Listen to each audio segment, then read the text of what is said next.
পরিষদ কেন্দ্রীয় সভাপতি সাবেক ডাকসু ভিবি 24-এর বিপ্লবী আন্দোলনের অন্যতম মহানায়ক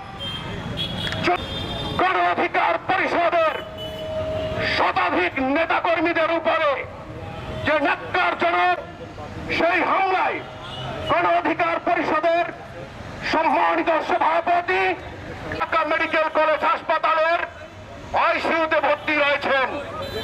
প্রিয় দেশবাসী, একাত্মকতা প্রকাশ করে আমাদের এই প্রতিবাদ সমাবেশে ইতিমধ্যে যোগদান করেছেন। ধন্যবাদ ও স্বাগত জানাচ্ছি। আজকের এই সমাবেশে আমাদের সাথে উপস্থিত রয়েছেন পরিষদের নেতৃবৃন্দ, এখানে উপস্থিত রয়েছেন। প্রিয় উপস্থিতি, যদি বর্তমান সরকারের যদি কেউ এমন স্বপ্ন দেখতে চায়, আমি আপনাদেরকে বলে রাখছি, গণ অধিকার পরিষদ বরিশাল জেলার সাধারণ সম্পাদক জনাব এস.এম. হাসান ভাই,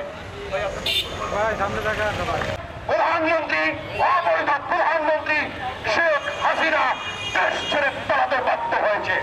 ভাইয়ের উপরে একটা নৃশংস ঘৃণ্য হামলা হয়েছে, যেটি 5ই আগস্ট পরবর্তী বাংলাদেশে এইটাকে কোনোভাবে মেনে নেওয়া যায় না। এ ধরনের ন্যাক্কারজনক হামলা, এই হামলার প্রতিবাদে কেন্দ্র ঘোষিত সারা বাংলাদেশে প্রোগ্রাম হচ্ছে। সেই প্রোগ্রামের অংশ হিসেবে আমরা রাজপথে আছি এবং এর আগামী 24 ঘন্টায় যদি যথাযথ কোনো ব্যবস্থা গ্রহণ করা না হয়, তাহলে আমরা সারা বাংলাদেশ অচল করে দেব এবং এই বর্তমান উপদেষ্টা পরিষদকে অকার্যকর ঘোষণা করে পদত্যাগে বাধ্য করব। গণ অধিকার পরিষদের পক্ষ থেকে একটি মেসেজ দিতে চাই, বিপ্লবীদেরকে বিভিন্ন ষড়যন্ত্রের মাধ্যমে ডিভাইডেড করে দিয়ে তার পাশায় ব্রিটিশদের মতো ডিভাইডেড অ্যান্ড রুলস ফলো করে আমাদেরকে বিচ্ছিন্ন করে দিয়ে সেই আওয়ামী ফ্যাসিবাদকে আবার পুনর্বাসন করার চেষ্টা করা হচ্ছে।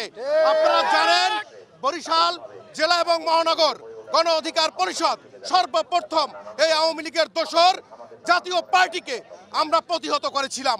তারই ধারাবাহিকতায় দেশের বিভিন্ন জায়গায় বিভিন্ন সময় ওই আওয়ামী দোসররা জাতীয় পার্টির ছত্রছায়া থেকে আমাদের উপরে হামলা করেছে। গতকালকের প্রশাসনের যারা নুরুল হক নূর ভাইয়ের উপরে ন্যাক্কারজনক হামলা চালিয়েছে, এই দোসরদেরই একটি অংশ।